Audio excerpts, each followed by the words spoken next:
Hello YouTube! Cette vidéo est un extrait du webinaire enregistré le 7 mai. Vous trouverez les liens des autres parties de la vidéo dans la description juste en dessous. N'hésitez pas à vous abonner, juste là. Et si vous voulez voir d'autres vidéos, il y en a une qui apparaîtra ici. Laissez un pouce bleu si vous avez apprécié la vidéo et abonnez-vous.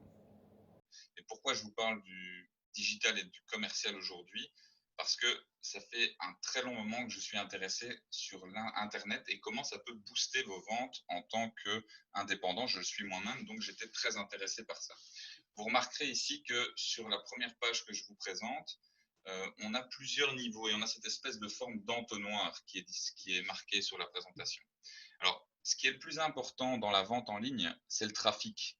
Et le trafic, comment le générer? Donc, à travers de la publicité, évidemment, et comment faire passer tous ces gens qui vont pouvoir arriver sur vos pages, sur vos profils, de simples visiteurs, de simples personnes qui vous connaissent ou pas, en potentiels prospects, ensuite en tant que clients, fidéliser ces clients, et pourquoi pas en faire des ambassadeurs à travers différents types de posts et à travers les différents réseaux sociaux et différentes manières qu'on va voir aujourd'hui. Pour mieux comprendre tout ça, bonjour aux nouveaux qui viennent d'arriver, pour mieux comprendre tout ça, ce que je vais devoir vous expliquer, c'est ce qu'est l'objectif d'aujourd'hui, bien sûr. Alors, décomposer, analyser les étapes qui sont nécessaires à la réalisation de la vente d'un produit en ligne. Donc, on ne peut pas simplement mettre un produit en vente sur Internet. On n'est pas dans un magasin. Vous ne mettez pas votre produit en vente. Si vous mettez simplement votre produit en vente, il ne va pas se vendre de lui-même. Vous allez devoir créer toute une série de choses à mettre en place pour que ce produit soit vendu, soit vu d'abord, et ensuite réaliser cette page de vente qui est finalement la dernière étape avant la vente. Alors, ce schéma, ça s'appelle un tunnel de vente. Qu'est-ce qu'un tunnel de vente? Un tunnel de vente, ça fait référence donc au schéma d'entonnoir qu'on a vu juste avant et qui va permettre à l'internaute de passer d'une page que vous allez vous-même publier jusqu'à la conversion à un client. Comment ça va se passer dans les faits? C'est que ça va se passer de cette manière-ci. D'abord, vous allez commencer avec une publicité. Alors, la publicité, elle peut être de 150 possibilités. On va toutes les voir, enfin non, pas toutes, mais on va en voir un grand nombre ensemble. On va voir comment les réaliser aussi. On va en réaliser plusieurs ensemble en live. C'est aussi ça qui est intéressant, c'est d'avoir le partage d'écran. Donc, vous allez voir exactement ce qu'il en est. En termes de publicité, on considère dans le cas ici que je vais vous présenter comme exemple, qu'on a 10 000 personnes qui vont être intéressées par votre publicité.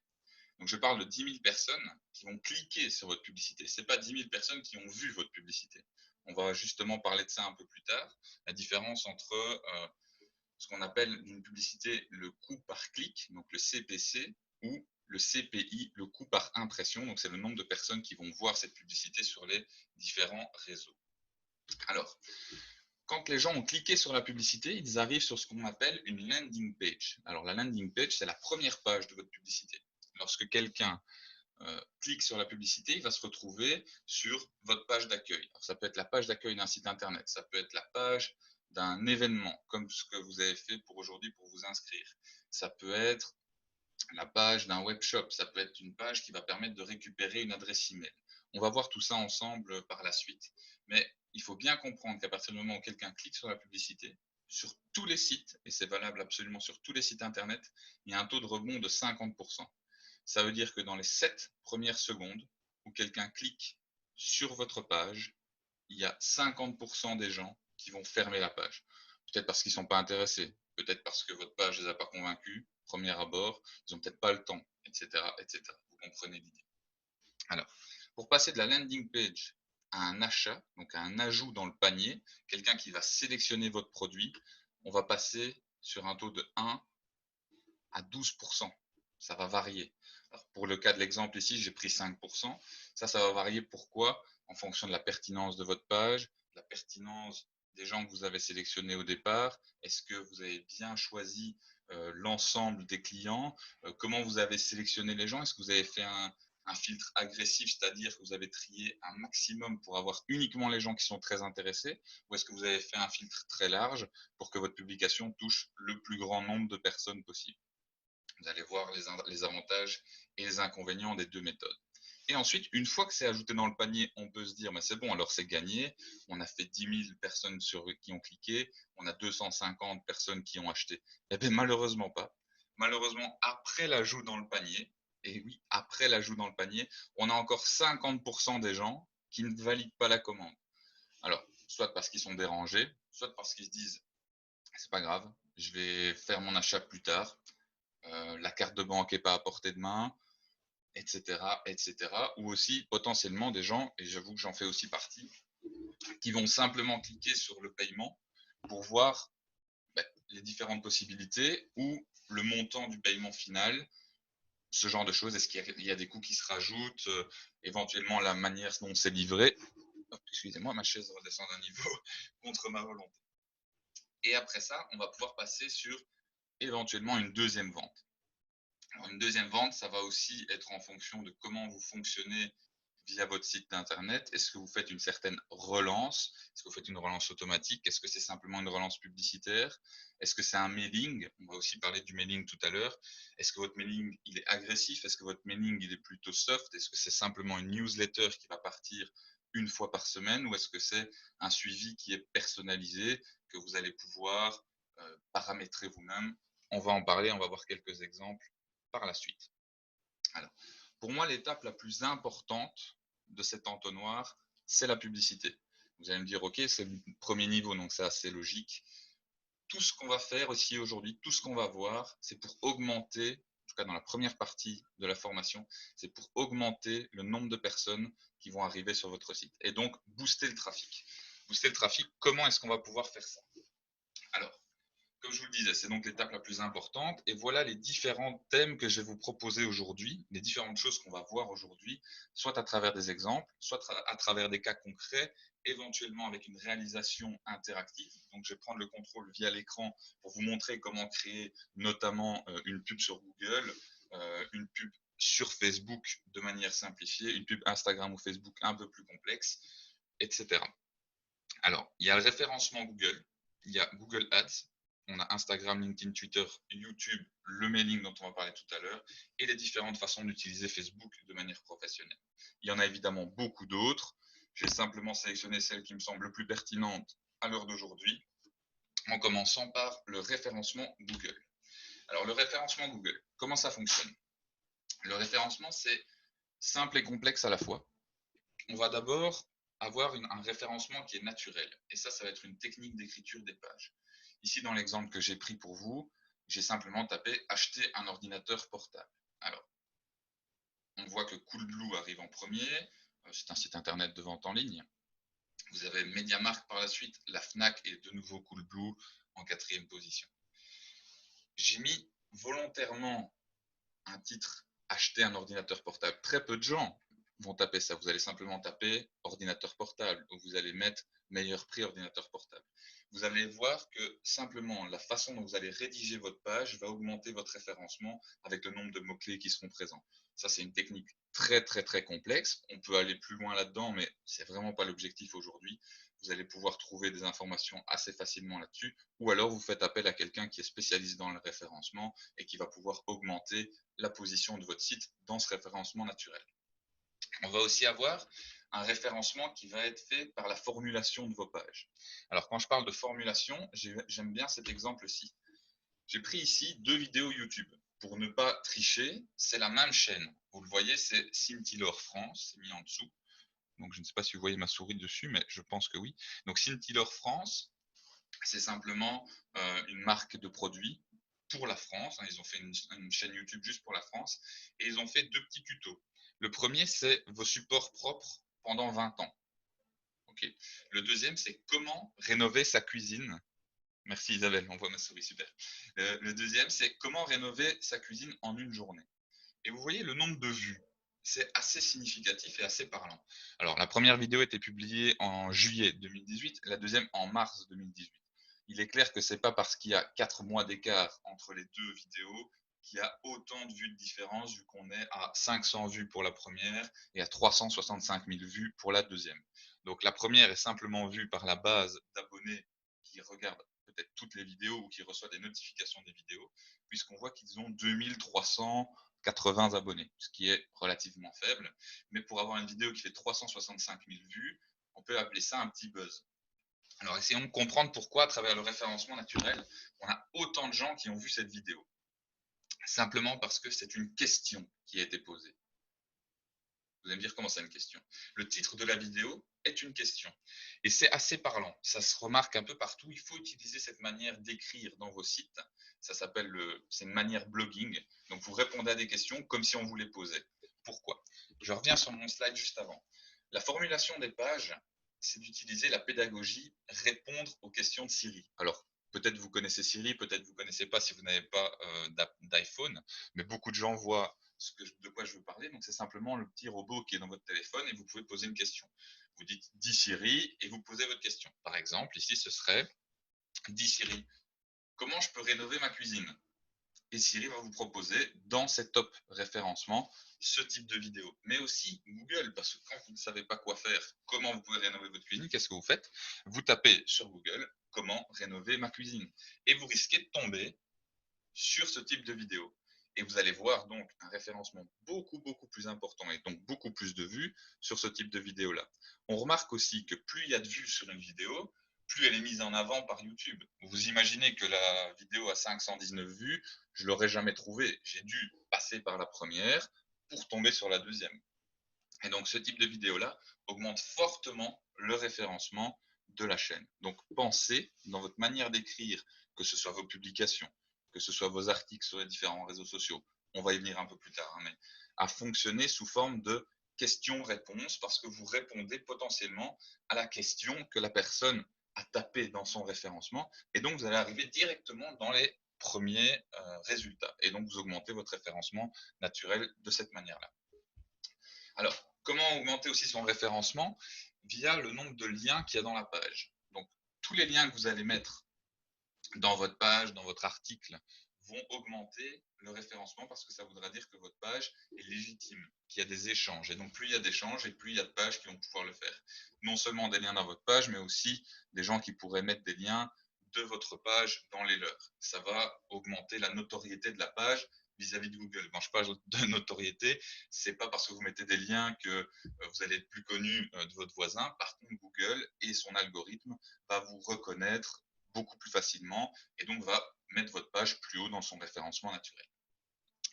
Alors après, ça, c'est le point le plus intéressant, c'est la qualité du contenu de vos concurrents sur le sujet et la qualité de votre contenu par rapport à vos concurrents. Je reprends mon exemple par rapport à notre petite entreprise qui fait de la rénovation et qui utilise ces produits. Si l'ensemble des personnes qui cliquent sur la vidéo ne met pas de commentaires, ne met pas de like, passe à la vidéo suivante ou ne regarde pas l'ensemble de la vidéo ou regarde une très petite portion, on va considérer que le contenu ne répond pas aux attentes de l'internaute. Et donc ça, c'est l'algorithme Google qui va simplement déterminer ça et qui va dire ok, X personnes ont tapé comment rénover ma cuisine, X personnes ont été envoyées sur ce lien-là, mais on a peut-être que 2% qui ont regardé 50% de la vidéo. Ça veut dire que la vidéo n'est pas de bonne qualité, on ne va plus la mettre en avant quand on va poser cette question. Donc soyez pertinent dans ce que vous écrivez, essayez de répondre aux questions et aux besoins que les gens se posent réellement. Et donc en conclusion, pour le référencement, la qualité et l'honnêteté de vos articles, de votre site est très importante. Ça ne sert à rien de mettre un maximum de mots pour bourrer un maximum le référencement. Si par la suite, les gens ne répondent pas réellement à la question et pourquoi, ils ne trouvent pas le pourquoi ils ont été sur votre site, vous n'allez plus être référencé par Google. Et cet algorithme-là est évolutif. Donc, ce que je vous dis aujourd'hui, c'est vraiment les bases. Donc, ça sera certainement encore valable dans un an. Par contre, il y a toutes les petites mécaniques de Google qui sont en évolution tous les jours. Ils ont maintenant implémenté dans ce référencement, le robot, il est intelligent. Donc c'est une intelligence artificielle qui continue à développer des algorithmes de lui-même. On est très loin dans la technologie, là je ne vais pas vous perdre là-dedans, mais pour faire au plus simple, soyez honnête et soyez qualitatif, autant dans vos articles que dans votre écriture pour, mettez-vous à la place simplement de la personne qui arrive sur votre site, répondez à sa question et c'est comme ça que vous allez être au mieux référencé. Donc vraiment important, pour moi, le plus important, s'il y a une chose à retenir sur le référencement naturel, c'est qualité de l'article. Allez, deux choses. Qualité de l'article et répondre aux questions de l'internaute, donc formuler vos articles sous forme de questions. Ce sera beaucoup, beaucoup plus pertinent. Alors, on va passer sur Google Ads. Alors, Google Ads, pour ceux qui ne le savent pas, c'est un petit logiciel, une application ou un site internet qui permet de faire des publicités. Alors ici, j'ai pris comme exemple une chambre d'hôte à Namur, parce que je considère que je vais devoir de temps en temps aller dormir à Namur. Je tape ma petite recherche et je regarde ce qui se passe. Alors, vous avez le référencement face à Google Ads. Alors, le référencement, c'est quelque chose qui va être fait par rapport donc, au nombre de liens, au nombre de passages, à la pertinence de votre site, etc. Donc, il est assez logique de retrouver tout en haut de ma liste TripAdvisor. Je crois que la plupart des gens connaissent. Si vous ne connaissez pas, renseignez-vous. Je ne vais pas vous faire l'éloge de TripAdvisor. Mais à côté de ça, vous voyez ici dans mon petit cadre jaune, c'est moi qui ai mis le cadre jaune pour bien vous l'illustrer. Au début, il le faisait Google, après il l'a arrêté parce que les gens considéraient directement que comme c'était dans un cadre, c'était de la pub. Maintenant, c'est toujours là. Le cadre n'y est pas, mais moi je l'ai mis pour bien illustrer. Alors, Google Ads, lui, par contre, il est payant. Donc, le domaine de bellelose.fr, par exemple, arrive en première position. Est-ce que le domaine de Bellose est réellement une chambre d'hôte à Namur? J'ai un doute, vu que c'est un site français. Et là, en deux, on trouve des gîtes dans le Loir-et-Cher. Donc, vous êtes bien conscient qu'on n'est plus du tout dans ma recherche. Mais comme ils ont pu payer une publication via Google Ads, ils sont dans les premiers à être référencés vis-à-vis de ce que moi je suis en train de rechercher. Parce que peut-être que si je cherche une chambre d'hôte à Namur, c'est parce que je cherche un côté voyage et que je retournerai peut-être aussi dans un gîte dans le Loir-et-Cher, qui sait. Donc voilà comment fonctionne Google sur son référencement et Google Ads. Mais il y a un gros point négatif à Google Ads. Ça ne veut pas dire qu'il ne faut pas l'utiliser, hein, mais il y a quand même un gros point négatif, c'est ça. Qui connaît AdBlock? Qui ne connaît pas AdBlock plutôt? Donc AdBlock, c'est un bloqueur de publicité. Donc Ad, c'est le petit diminutif pour advertisement, c'est-à-dire publicité. Donc AdBlock, c'est un bloqueur de pub, littéralement. Beaucoup de gens utilisent un bloqueur de publicité. C'est pas bien, ou ça dépend, mais moi j'en utilise un. Et ici, c'est ce qui se passe quand je tape chambre d'hôte à Namur et que je n'ai pas désactivé AdBlock. Alors, vous pouvez être, c'est sûr et certain, de mon côté en tout cas, je ne désactive jamais AdBlock, sauf quand on me le demande sur certains sites qui sont participatifs et donc qui fonctionnent de manière gratuite, dont la publicité leur rapporte un revenu. Mais sinon, je ne vais jamais le désactiver. Et donc, quand je tape chambre d'hôte à Namur, je n'ai aucune publicité. Donc, si vous aviez payé un AdBlock, vous n'auriez pas, un Google Ads, pardon, vous n'auriez pas de résultat avec ma recherche. Donc attention à ça, tout n'est pas bon avec la publicité Google. Cependant, ça a quand même des avantages, c'est de vous faire connaître pour un plus grand nombre, même si vous n'avez pas du tout de réseau dans le coin. Donc attention à AdBlock et à ce que ça peut donner. Alors comment fonctionne Google Ads? Alors attends, je vois que Isabelle me pose une question. Ah, les liens raccourcis, c'est pas une mauvaise idée. C'est le robot Google dans le référencement ne va pas tenir compte du lien raccourci. Le lien raccourci permet juste d'éviter d'avoir un très long lien publié sur votre article, donc ça peut être une bonne idée. Le mieux encore, c'est d'utiliser des liens hypertextes, donc c'est d'avoir un mot qui en fait est un lien, il est souligné, vous cliquez dessus et vous êtes rejeté sur le site internet en question.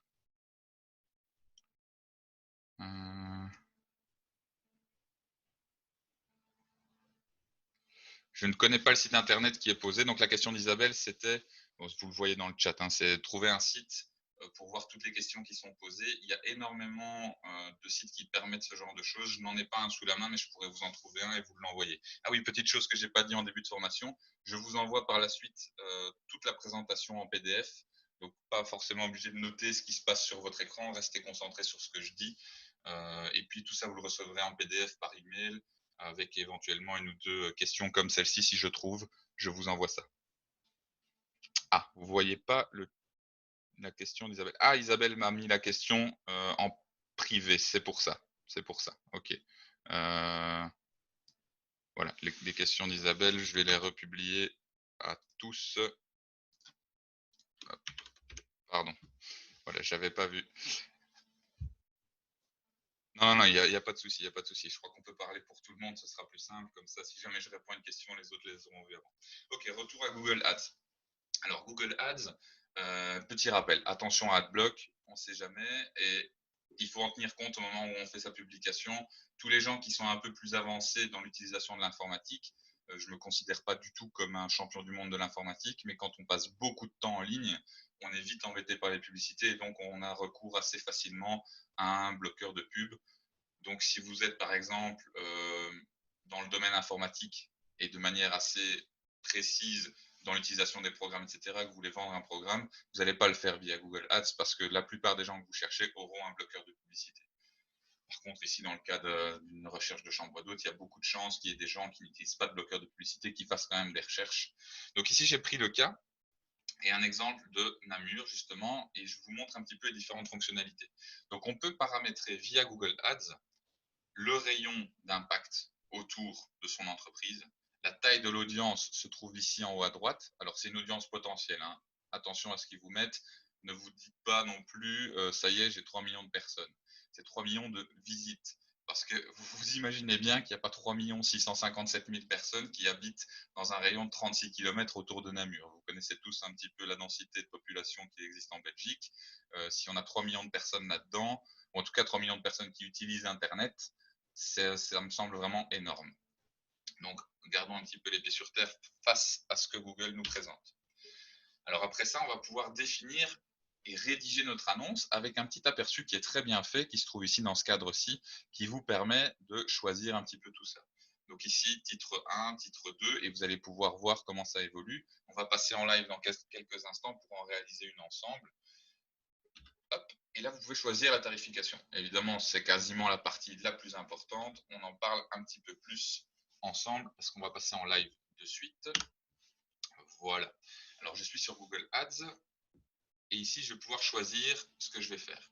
Alors, dans quelle langue je vais diffuser mon annonce? Alors, mon annonce va être diffusée en fonction de ce que vous voulez, hein. Vous choisissez, évidemment, on va choisir le français, hein, on ne va pas s'embêter. Ici, j'ai choisi chambre d'hôte comme catégorie. Ça peut être n'importe quoi. Je peux créer ce que je veux, hein, comme il le met ici, plombier, vous faites ce que vous voulez. Donc, on va regarder l'exemple de la chambre d'hôte.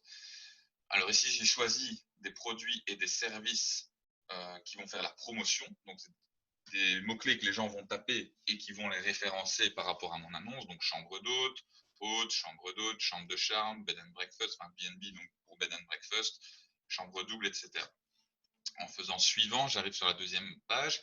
Et là, vous allez voir, c'est quasiment la page la plus importante. Bon, après le paiement, peut-être, parce que le paiement, il faudra vraiment y faire attention.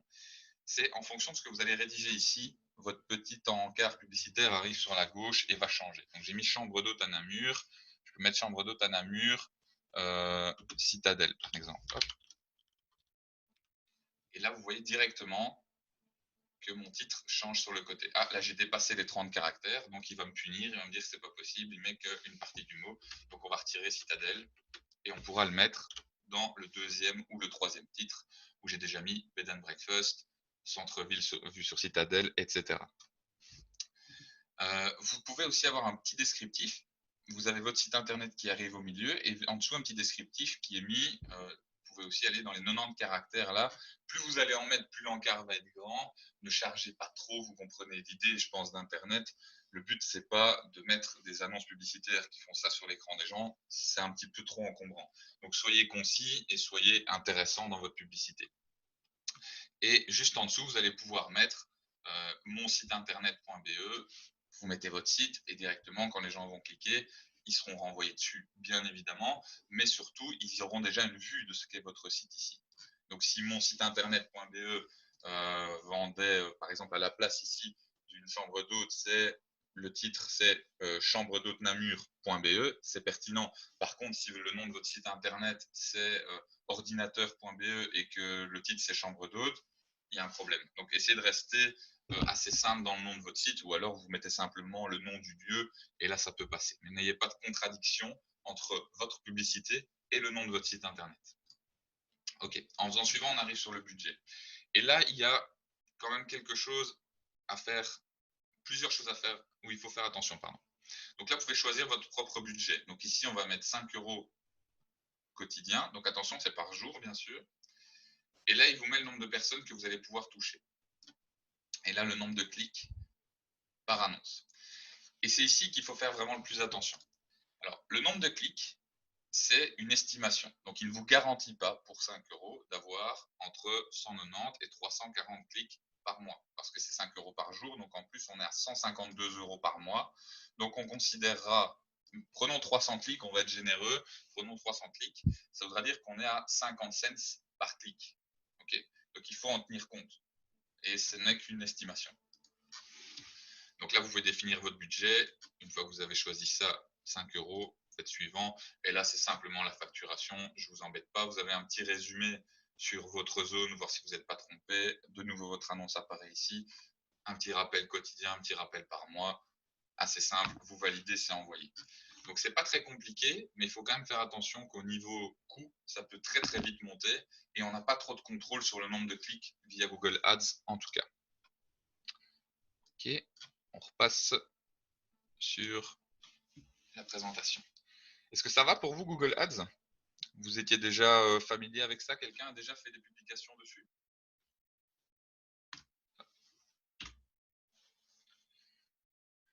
Alors, on va passer sur Facebook maintenant. Je crois qu'il y a quelqu'un dans la... Ok, super. Merci Isabelle pour ton retour. Voilà, Facebook, donc je voulais utiliser les différents biais que Facebook propose. Alors, je crois qu'il y a quelqu'un qui reconnaît un petit peu la page, vu que j'ai pris la page de ma maman qui nous suit là sur le webinaire. Et donc, ça, c'est la page de sa taverne, qui est en même temps un étang de pêche. Alors pourquoi j'ai pris cette page-là? C'est parce qu'il me fallait une page et que, pour vous expliquer un petit peu, je crois que vous connaissez tous le principe de la page professionnelle. Attention, page professionnelle et compte professionnel. Bien faire la différence. Sur une page professionnelle, vous avez la possibilité de faire des promotions commerciales.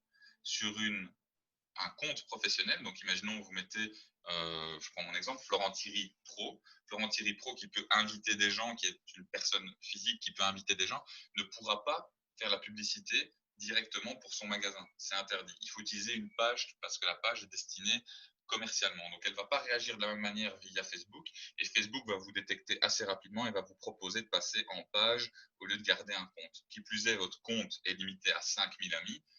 Bon, pour certains cas, 5000 c'est suffisant. Ici, on voit qu'on a quelque chose comme 800 personnes qui aiment la page. Mais si vous voulez aller plus loin, 5000, ce sera un frein. Donc attention entre une page et un compte professionnel. Donc la page, c'est un excellent moyen d'échange parce que vous allez pouvoir laisser beaucoup de documentation. Les gens qui sont dessus sont vraiment des gens qui sont intéressés. Donc là, vous allez avoir votre première base d'échange. Très important d'avoir une page professionnelle. Ok, super. Merci JST. Alors, par la suite, vous avez des groupes à thème. Et ça, je pense que c'est ce que les gens connaissent le moins sur Facebook et en tout cas qu'ils utilisent le moins de manière commerciale. Attention, je ne vous dis pas qu'il faut commencer à bombarder tous les groupes qui parlent de votre domaine pour faire votre publicité, mais être actif sur plusieurs groupes qui parlent de votre groupement ou en tout cas de ce sur quoi vous voulez avoir de l'influence, c'est intéressant. Je m'explique via ce petit site. Donc ici, c'est un groupe qui est sur les bergers blancs suisses. Donc pourquoi j'ai pris ça? Simplement parce que mon chien est de cette race-là. Donc je suis sur ce groupe-là moi-même. J'aime bien avoir des publications concernant la race de mon chien, simplement par curiosité. Je trouve ça marrant d'avoir les chiens, etc. Mais à côté de ça, il y a de temps en temps des publications qui passent. Ici, j'en ai pas repris une en particulier, mais quelqu'un va poser une question, voire faire une publication. Est-ce que ça a tendance commerciale ou pas? On ne le sait pas trop, mais en tout cas, ça va influencer la communauté qui est sur ce groupe. Donc ici, dans le post qui est pris au-dessus, on voit un sujet qui est relancé, ce sont les croquettes, par exemple. C'est un sujet qui revient tout le temps sur ce type de groupe. Donc, qu'est-ce que je vais pouvoir donner à manger à mon chien? Et là, vous allez avoir des gens qui vont répondre. La communauté de ce genre de groupe est très soudée. Donc, les influences que les gens vont donner là-dedans ont beaucoup plus d'importance qu'une publicité qui va passer sur un Google Ads ou des publicités Facebook qu'on va voir, qu'on va réaliser ensemble juste après. Donc, ce type de groupe, si vous êtes par exemple vendeur de produits pour chiens, vous avez un e-commerce, un site e-business qui vend des produits pour les chiens, ça va être intéressant pour vous d'y être. Peut-être pas pour spammer, encore une fois, votre publicité, voici mon site, voici mon site, voici mon site, mais simplement pour dire, ah, là, dans la réponse, moi j'utilise ces croquettes-là, si vous voulez, je les ai commandées sur ce site, et ce site, c'est votre site. C'est pas illégal de faire ça, loin de là. Je ne vous encourage pas à mettre ça sur toutes les publications, mais si vous êtes réellement actif sur le groupe, vous allez avoir une certaine reconnaissance des autres utilisateurs qui vont dire oui, cette personne interagit régulièrement et donne des bons conseils. Donc soyez reconnus pour vos interventions sur ce type de groupe et vous allez voir que vous allez générer beaucoup de trafic et du trafic de qualité parce que les gens qui vont cliquer sur votre lien après l'avoir découvert à travers vos publications auront beaucoup plus de chances d'acheter que s'ils tombent sur votre page de manière un petit peu aléatoire ou à travers une publicité que vous avez payée éventuellement sur Google Ads. Ok, j'espère que vous comprenez l'impact et surtout un autre point intéressant. Vous pouvez aussi vous-même créer ce type de site.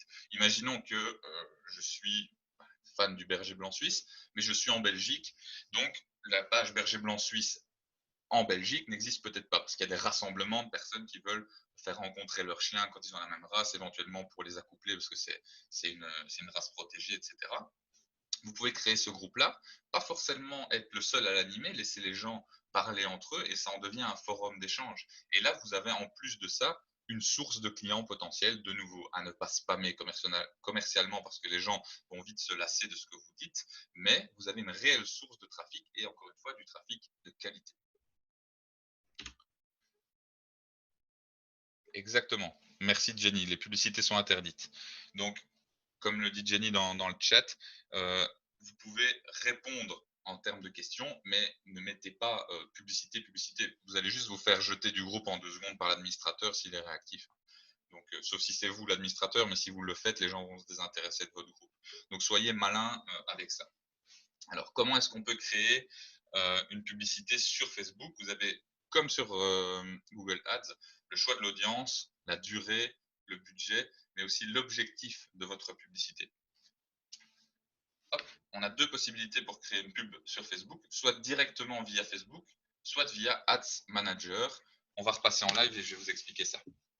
Alors, je vais devoir réouvrir une page Facebook que je n'ai pas laissée ouverte pour vous éviter les différents bruits que Facebook impacte sur le webinaire.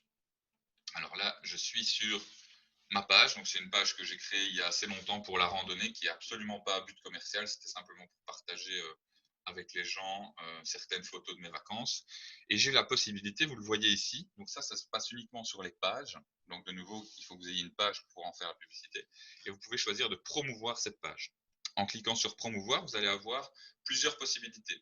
Soit vous allez avoir plus de prospects, faire la promotion de la page Facebook en elle-même, obtenir plus de messages. Donc là, ça va être simplement d'être mieux référencé quand les gens font accueil ou actualiser leur fil d'actualité. Vous allez plus régulièrement revenir au-dessus pour que les gens puissent interagir. Ou alors, vous allez encourager les visites en ligne. On va essentiellement se baser là-dessus aujourd'hui parce que l'objectif n'est pas forcément d'avoir plus de likes sur votre page, mais plus de renvoyer un maximum de gens sur votre site internet parce que là, vous maîtrisez vraiment le prospect et donc on en revient sur cette forme d'entonnoir dont je vous parlais au tout début du webinaire, où on a donc un prospect, donc un client qui est tout en haut, un potentiel client, prospect, et donc on va essayer de le faire rentrer dans cette espèce d'entonnoir de vente, et donc ça va passer par encourager les visites en ligne. Une fois que vous avez choisi ça, vous devez bien sûr mettre l'URL de votre site internet. Donc là, j'ai choisi l'URL de mon site à l'époque, juste pour exemple.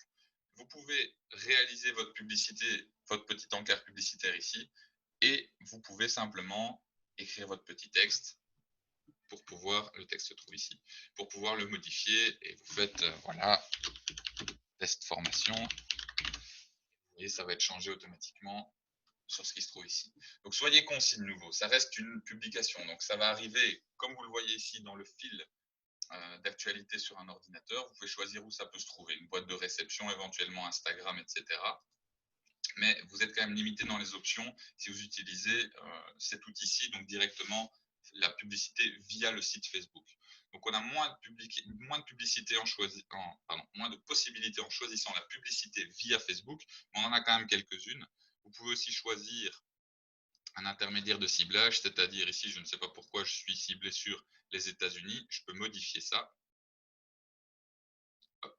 Choisir si je veux des hommes ou des femmes. Ça peut être pertinent de choisir, ici c'est pas le cas, de 18 à 65 ans c'est très bien, et là plutôt que de choisir les États-Unis, je vais choisir la capitale de l'univers, c'est-à-dire Mons. C'est faux, hein, c'est juste juste pour rigoler, avec un rayon de 40 km. Je peux choisir ce rayon à mon bon vouloir. Donc si 17 km c'est bien, 17 km c'est bien. Si 80 km c'est ce que je décide, ce sera 80 km. À vous de voir ce que vous voulez faire. Et donc là, vous avez sélectionné votre audience. Et de nouveau, vous avez une taille potentielle qui est située ici. Est-ce que c'est réel ou pas? Je vous laisserai juger par vous-même. Vous enregistrez et vous avez votre publicité qui est au moins ciblée à ce que vous souhaitez. Alors, vous pouvez aussi choisir de faire une publicité uniquement pour les gens qui aiment votre page. Ça va être intéressant quand vous avez une page avec beaucoup de likes et que vous voulez avoir du contenu de qualité, des clients de qualité. On appelle ça des feeds de qualité. Donc, c'est des gens qui vont arriver sur votre site et qui sont hautement qualifiés pour acheter derrière. Dans un deuxième cas, quand vous avez beaucoup de likes sur votre page, c'est quelque chose qui peut être très pertinent. Dans un premier cas, si c'est juste pour ramener des gens sur votre site internet ou ramener des gens sur votre page, ça va être moins intéressant. Donc, attention à ce que vous choisissez ici. Et de nouveau, on arrive sur ce budget. Alors, le budget, la durée de votre pub, la date de fin, si vous voulez le lancer tout de suite, diffuser la publicité, etc. Et vous allez pouvoir voir le montant réellement dépensé par jour. Il y a avec Facebook une possibilité que tout votre contenu tout votre montant soit diffusé en une journée ou en plusieurs jours. De nouveau, vous allez choisir comment payer. Donc, un total de 20 € sur une durée de 5 jours, vous avez 4 € par jour. À vous de voir comment vous voulez faire ça. C'est pas très compliqué de choisir ça, mais faites attention que c'est bien un coût par jour qui est mis ici et pas un coût total de la publicité. Vous ne laissez pas surprendre. Donc ça, c'est la première manière de faire la publicité. Une fois que vous avez cliqué sur promouvoir, c'est parti. Il va vous proposer un moyen de paiement avec votre carte bancaire, bien évidemment, mais ce sera envoyé sur Internet. Hop. Voilà. La deuxième façon de gérer la publicité, c'est via un gestionnaire de publicité qui s'appelle Facebook Ads Manager. Alors, c'est pas plus compliqué que de se connecter sur son compte Facebook. Comme vous le voyez ici en haut, c'est mon compte Facebook qui est enregistré comme directeur de la page, en tout cas comme login. Et ici, vous allez avoir la campagne. L'objectif de votre campagne, vous choisissez mode de création rapide et vous allez pouvoir choisir tout ce qui se passe ici. Alors, de nouveau, beaucoup plus de possibilités. Sensibilisation, vous allez pouvoir faire de la notoriété ou une couverture, considération, trafic, interaction, etc. Vous voyez toutes les possibilités que ça propose. Vous allez faire de la vente catalogue, un trafic de points de vente, etc. On va rester dans le même cas, on va choisir le trafic. Donc, ce qu'on veut, c'est augmenter le nombre de personnes qui vont arriver sur notre site internet. Dans le trafic, on peut choisir de faire un test AB. On en parlera un peu plus tard de ce que c'est un test AB, mais pas hyper pertinent sur Facebook, en tout cas dans un premier temps. Mais si vous êtes déjà un peu plus avancé dans la publicité, le test AB, c'est génial. Ça vous permet, je vous explique en 2 mots, de faire 2 pubs en parallèle et de voir laquelle répond le mieux pour continuer avec cette pub-là et laisser tomber la deuxième. Par exemple, vous choisissez de mettre votre titre en gras sur une et sur l'autre en italique. C'est très idiot comme exemple, mais ça peut impacter votre vente à la fin. Alors là, vous choisissez votre budget quotidien ou votre budget global. Je trouve ça plus intéressant de mettre en budget global parce que vous savez exactement ce que ça va vous coûter, c'est plus simple. Donc ici, prenons pour exemple que je vais faire une pub à 200 €. Hop, je passe sur créer mon compte publicitaire. Donc là, vous allez choisir le pays, la devise, donc euro, le fuseau horaire Europe, très simple, et vous continuez. Là, on est sur du trafic. Ce qu'on veut, c'est rediriger les gens sur un site web. Le site, évidemment, vous le mettez comme lien. Les gens vont pouvoir retomber dessus. Et ici, vous allez choisir votre audience. De nouveau, on repart sur exactement la même chose qu'on a vu juste avant. En Belgique, 18 à 65 ans, de tout genre. Et là, je vais pouvoir choisir plus d'options. Si je veux avoir des gens, hop, enregistrer l'audience. Voilà. Et donc là, je suis dans la Belgique, mais ce que je veux, c'est cibler un petit peu plus que ça. Et c'est de dire, voilà, je veux être à Mons, par exemple. Voilà. Et là, je vais de nouveau pouvoir cibler en kilomètres. On va réduire ça. Je veux moins de gens que ça parce que, pour mon exemple, ça va être des gens un petit peu plus proches. Alors, en ciblage avancé, vous voyez ici, je peux choisir. Et pour mon ciblage avancé, je vais prendre pêche sportive. Voilà. Et en choisissant pêche sportive, je passe d'une audience qui est relativement énorme à 12 000 personnes. J'annule ma pêche sportive et je repasse à 450 000 personnes. Donc là, je vais vraiment faire une publicité très ciblée qui va me permettre, je reclique sur mon intérêt à pêche sportive, de réellement situer ma publicité. Vous vous rappelez tout à l'heure, je parlais comme exemple de ma maman qui gère un étang de pêche notamment et une taverne à Chivry.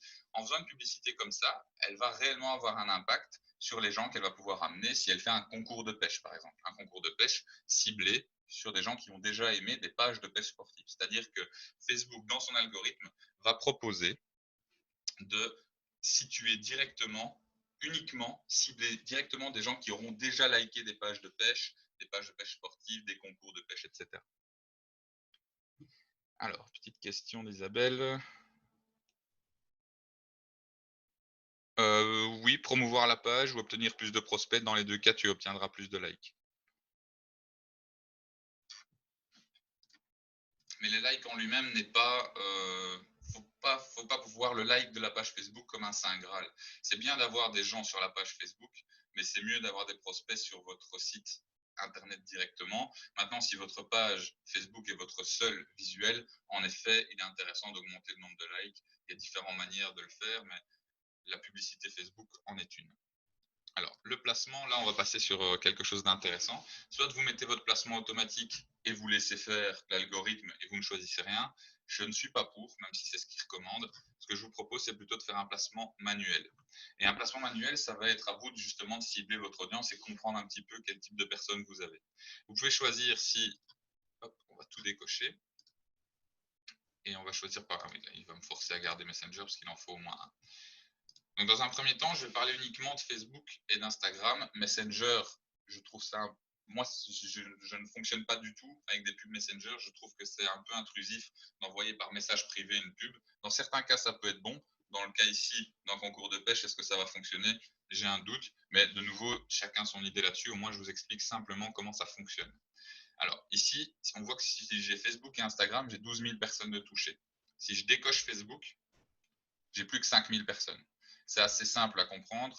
Les gens qui font de la pêche ne sont peut-être pas autant sur Instagram que sur Facebook, simplement. Donc, je vais donc garder Facebook, c'est plus pertinent. Je peux choisir de supprimer Instagram dans ce cas-là ou pas. Alors, si je garde Instagram uniquement, hop, normalement, voilà. Il a modifié la publication comme une publication Instagram et vous avez un aperçu de ce que ça va donner sur Instagram et vous pouvez justement choisir si vous fonctionnez également sur Marketplace, etc. Il vous donne un petit aperçu. Je trouve ça beaucoup plus interactif et plus facile de visualiser sur cet outil-ci. Ok.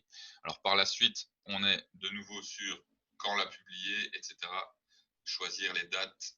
Et là, on revient sur quelque chose de très simple. Identité de la publicité, le format. Vous faites un petit rappel, comment vous voulez le faire. Est-ce que c'est un carrousel? Vous avez déjà vu ça, je pense. Hein. Les publications comme ça, c'est plusieurs photos les unes à côté des autres qui vous donnent l'impression que vous pouvez défiler. Et une fois que vous cliquez dessus, vous êtes renvoyé sur le site. Ça induit plus de clics, mais ça induit du coup, en général des clics de moins bonne qualité. Donc attention à ce que vous voulez sur votre page.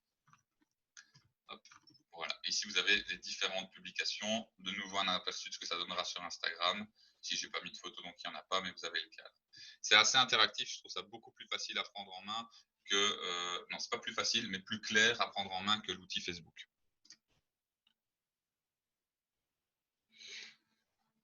Oui, Mathieu, tout à fait. Pour moi, Instagram, c'est une niche plus particulière et qui va être très intéressante. J'adore, parce que ta question me donne le moyen de rebondir sur mon slide suivant. Donc, merci pour ta question. Donc, Mathieu pose comme question, est-ce que Instagram, c'est une publicité pour une niche particulière? Mais par exemple, si on prend du lifestyle, donc ici, j'ai pris un exemple d'une influenceuse qui fait du fitness et qui fait ce qu'on appelle du healthy food, donc en gros, du manger mieux et du fitness. Ça va être très intéressant d'être sur Instagram parce que c'est très très visuel le fitness. Vous voyez qu'elle publie des vidéos, elle publie des photos, principalement d'elle en train de faire quelque chose qui référence à son style. Donc soit à du fitness, soit à manger mieux, soit à faire de la cuisine parce qu'elle fait aussi un peu de cuisine. Ben voilà, vous avez un peu une idée de ce qu'on peut avoir. Donc Instagram va être plus parlant pour ce type de contenu. Maintenant, si vous êtes conférencier, par exemple, et que vous faites de la formation, est-ce qu'Instagram est plus intéressant que LinkedIn? Je ne sais pas, mais je pense que LinkedIn est plus pertinent. À vous de cibler un petit peu les différents réseaux sociaux. Ça ne veut pas dire qu'il ne faut pas être sur les autres, mais certains vont être plus intéressants que d'autres. À vous d'identifier ça. Ce qu'il faut comprendre avec Instagram et aussi au niveau des influenceurs. Donc, influenceurs, Instagram, je pense que c'est des termes qui sont assez connus, mais quand même pour vous expliquer. Sur Instagram, on a des gens comme vous et moi qui vont publier pour eux, et vous avez des influenceurs qui vont publier pour des autres marques. Donc eux-mêmes sont leurs marques, ils sont leur vitrine, et derrière, il y a des marques qui vont leur proposer des partenariats pour pouvoir publier du contenu et ce contre rémunération évidemment. Ici, on le voit sur mon exemple avec Favori NU3. Je pense que NU3, c'est une marque vu qu'elle mange une espèce de pot de je sais pas quoi. Et NU3FR, ça doit être nutrition, quelque chose. Et donc ça, c'est payé. Quelqu'un va la payer pour faire ça. Et ça va être en fonction de son nombre d'abonnés que ça va avoir un certain coût. Il faut faire attention si vous voulez avoir référence, si vous voulez avoir des influenceurs qui font de la publicité pour votre marque, c'est tout à fait possible. Mais soyez attentifs, si vous le faites, au nombre d'abonnés, mais pas que. Il faut savoir ce qu'est le taux d'engagement du public qui est sur la page de l'Instagrammeur ou de l'Instagrammeuse. Et ça, vous pouvez l'identifier par le taux d'engagement. Le taux d'engagement, c'est le nombre de personnes qui like, qui regardent les vidéos réellement par rapport au nombre d'abonnés. Ici, on voit qu'elle a presque 2 millions d'abonnés et en like, elle est à 200 000 likes ou 270 000 vues, ce qui est très bien. Un taux d'engagement de plus de 10%, c'est énorme. Pour prendre un contre-exemple, je crois que tout le monde connaît Eden Hazard, donc c'est un joueur de foot. Il a 26-27 millions d'abonnés. Par contre, il n'a que 350 000 personnes qui aiment sa publication, donc le taux d'engagement, il est de 1,5%. Je n'ai pas triché parce que là, on a une publication du 23 avril et là, on a une publication du 20 avril. Donc, on a sur quelque chose de similaire en termes de temps d'affichage sur le réseau. Pour quelqu'un qui a 10 fois moins d'abonnés, on a presque le même nombre de likes. Donc, vous allez payer beaucoup plus cher pour solliciter des Hazard, mais vous allez avoir moins de retours proportionnellement que si vous aviez sélectionné cette Instagrammeuse qui s'appelle Juju Fitcat. Voilà. Donc j'espère que vous avez compris. C'est une marque de whey. Ah, merci. Merci JST. Donc la whey, c'est des protéines en poudre. Voilà. Qui doit faire certainement d'autres choses nutritionnellement parlant pour le sportif et les personnes qui veulent perdre du poids ou voire prendre du muscle. Merci pour la précision. NU Nutella, Marc-Alexandre. Je ne suis pas sûr que ce soit dans le healthy food, justement. Alors, donc je parle justement du contenu sponsorisé. Est-ce que c'est une publicité pour vous? Là, vous le voyez clairement dans cette publication-ci. C'est une autre Instagrammeuse qui est dans le fitness, dans le dépassement de soi. C'est la première femme à avoir réalisé l'ultra marathon qui relie Londres à Paris, l'ultra triathlon pardon qui relie Londres à Paris. Donc elle court de Londres à la Manche, de la Manche la traverse à la nage et de Calais jusqu'à Paris en vélo. Donc c'est la première personne à avoir réalisé ça, la première femme à avoir réalisé ça. Mais à côté de ça, c'est une Instagrammeuse et c'est comme ça qu'elle gagne sa vie en faisant la publicité de certains produits. Et là, de nouveau, la marque va payer en fonction du nombre de personnes qui sont actifs sur son compte. Est-ce que c'est une possibilité pour vous? Je ne sais pas, mais au moins vous savez que ça existe.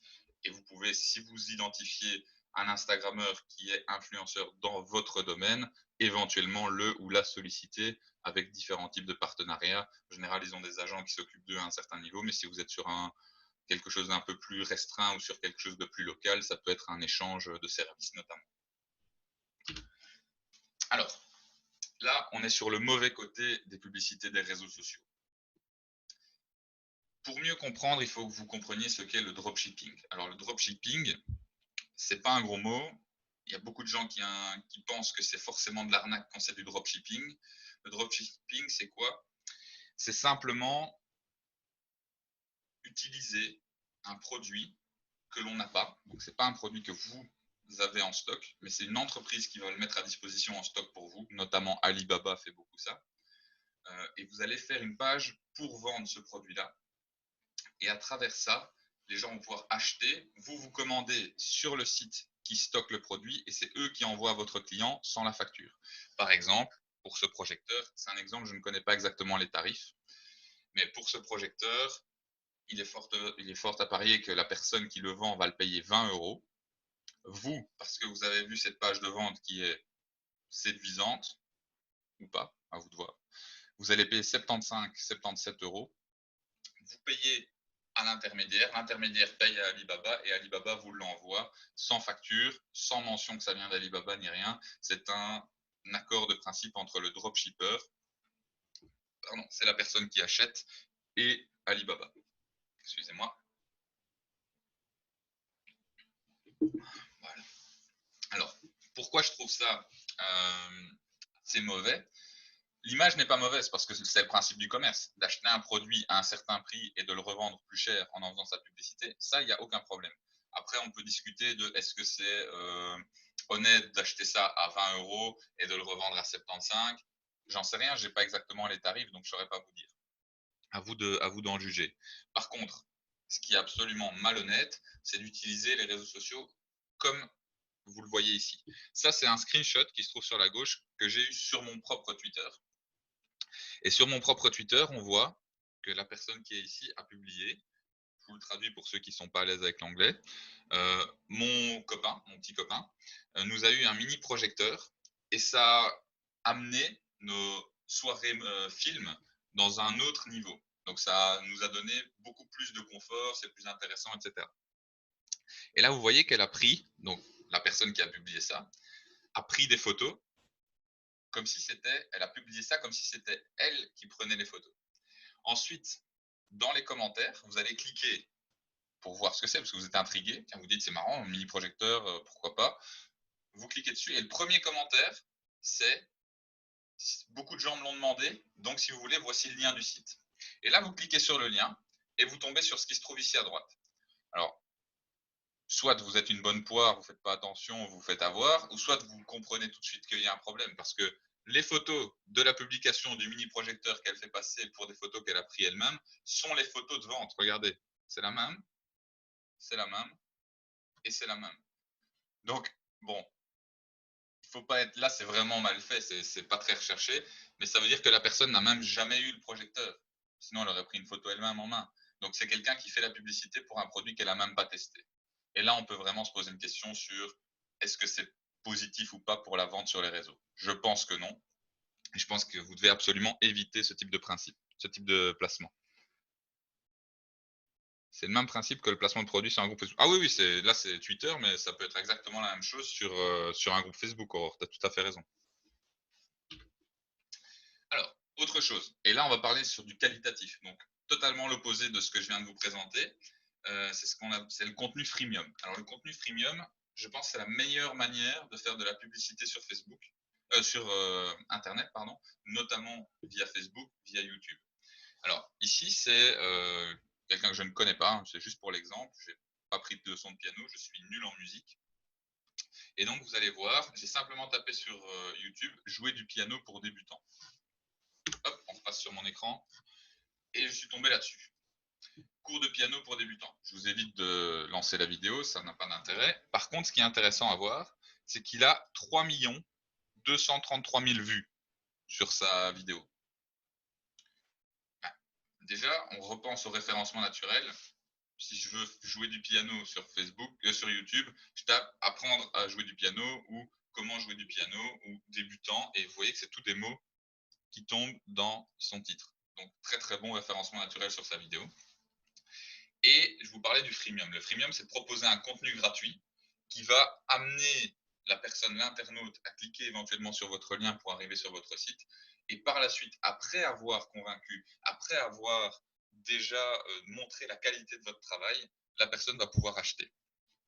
Et donc, si on fait le chemin de vente, donc là, je suis sur le côté publicitaire, mais je veux rentrer dans cet entonnoir de vente. Le client ne pense pas comme ça. Moi, je le veux pour vous montrer. Je vais simplement aller voir. Ah, voilà, il y a moyen de télécharger la fiche de la leçon qu'il vient de donner. Ah, ben ça m'intéresse parce que je viens de regarder la leçon, j'ai trouvé sympa. Donc, je clique dessus. Et là, vous allez voir, on ne va pas du tout arriver sur la fiche. Voilà. On arrive de nouveau sur le tuto.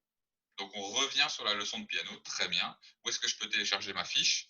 Je ne peux pas télécharger ma fiche, elle est nulle part. Et si vous voyez, bon, c'est pas malhonnête de sa part, hein, loin de là. Hein, il vous donne du contenu gratuit, donc en échange, il demande quelque chose. Eh bien, vous devez vous connecter. Et pour vous connecter, qu'est-ce qu'il va demander? Votre adresse email. Et avec votre adresse email, il va pouvoir faire de vous un potentiel prospect. Là, vous êtes déjà sur son site. Mais en plus de ça, vous êtes un prospect dans son mailing. Le mailing, on va le voir juste après. Mais en gros, il va pouvoir vous envoyer des offres commerciales par email et vous solliciter directement à travers votre nom, votre prénom et être plus personnel avec vous. Ça va être une des 5 méthodes de vente qu'on va voir par la suite. Ok.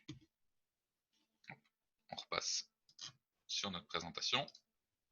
Donc ça, hyper intéressant. Le contenu freemium, je vous le recommande. Faites du contenu de qualité qui va apporter des choses sur Internet. Vous en serez vraiment grandement récompensé. Alors, ici, je voulais... J'étais trop vite. Ici, je voulais voir avec vous... Tiens, ma vidéo n'est pas en vidéo. C'est une simple photo. Voilà. Je voulais voir avec vous une petite vidéo. Ça va durer 5 minutes, je crois, ou 4 minutes. Je vais couper mon micro pour pas qu'il y ait de retour son. Mais je vous laisse regarder. Je regarde cette vidéo avec vous et on en parle juste après. DollarShaveClub.com. What is DollarShaveClub.com? Cette vidéo est une pub pour le site DollarShaveClub.com qui propose un système de rasoir par abonnement. Cette vidéo a été réalisée en 2012 pour un budget de seulement 5 000 $ et elle est devenue instantanément virale, générant plus de 12 000 clients pour le service en 48 heures. Aujourd'hui, cette vidéo approche des 22 millions de vues. Et je rappelle que c'est une pub. Alors commençons par l'évidence. Oui, cette vidéo est très drôle et c'est pour ça qu'elle est devenue virale.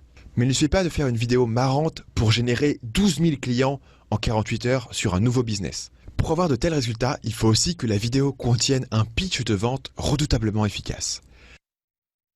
Dans cette émission, nous allons décomposer ensemble le script de ce qui reste à mon sens une des vidéos de vente les plus efficaces jamais réalisées.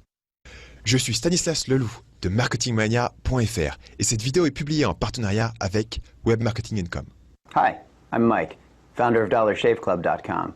What is DollarShaveClub.com? Ce qu'on voit ici, c'est que l'URL est répétée 2 fois et ce n'est pas anodin. Cette vidéo est très riche visuellement et vous verrez que beaucoup d'éléments sont répétés 2 fois et parfois 2 fois d'affilée quand ils sont importants. Vous verrez à l'instant que le prix va être également répété 2 fois.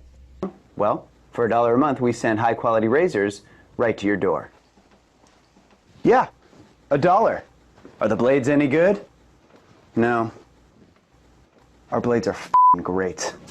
Ce qu'il fait là est très intéressant. Il soulève une objection qui est normalement apparue dans votre tête, c'est-à-dire si ça n'est pas cher, ça ne doit pas être de la bonne qualité, et il répond à votre objection immédiatement de façon à ce que le doute n'ait pas le temps de s'installer dans votre cerveau. Each razor has stainless steel blades, an aloe vera lubricating strip, and a pivot head. It's so gentle a toddler could use it. Vous voyez qu'il décrit le produit, mais il ne s'y attarde pas, puisque le rasoir en lui-même n'est pas l'élément sur lequel la vente va être faite. Ce qui est vendu, c'est la marque, ce n'est pas le produit. Par ailleurs, notez que les éléments visuels sont toujours utilisés pour illustrer le script, pas pour vous donner quelque chose à regarder. En l'occurrence, le bébé qui est en train de raser le crâne du mec derrière. And do you like spending $20 a month on brand name razors? 19 go to Roger Federer.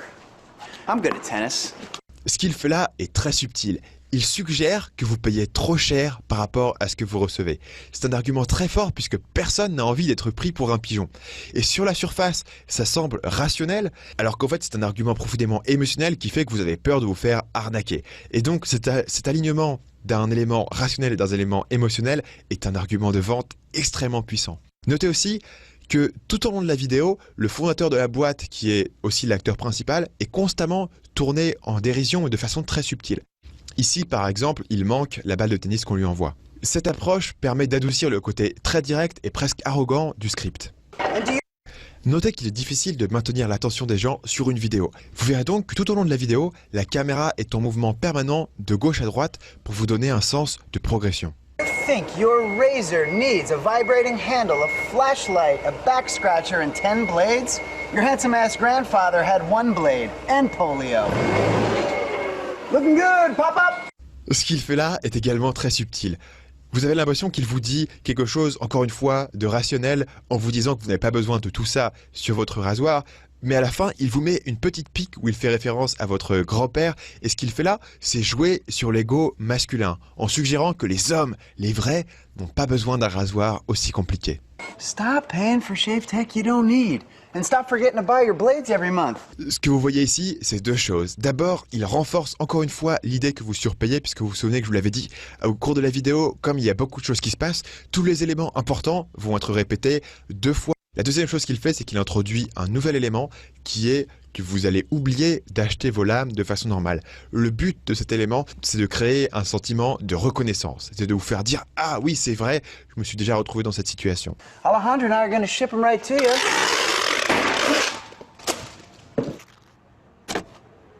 We're not just selling razors, we're also making new jobs. Alejandro, what were you doing last month? Not working. What are you doing now? Working. I'm no Vanderbilt, but this train makes hay. Combiné à l'élément précédent, cette section repositionne complètement Dollar Shave Club dans l'esprit du prospect. Maintenant, il se positionne comme un David qui s'attaque au Goliath des grandes marques de rasoirs comme Gillette. Et tout d'un coup, ça les rend beaucoup plus sympathiques. So stop forgetting to buy your blades every month Ici, vous avez encore une fois un élément important qui est répété pour la conclusion. and start deciding where you're going to stack all those dollar bills I'm saving you. Ici, vous avez un bénéfice important qui est répété encore une fois pour la conclusion. WeAreDollarShaveClub.com Et encore une fois, vous avez le call to action qui est répété avec l'URL qui vous est donné une nouvelle fois. and the party is on.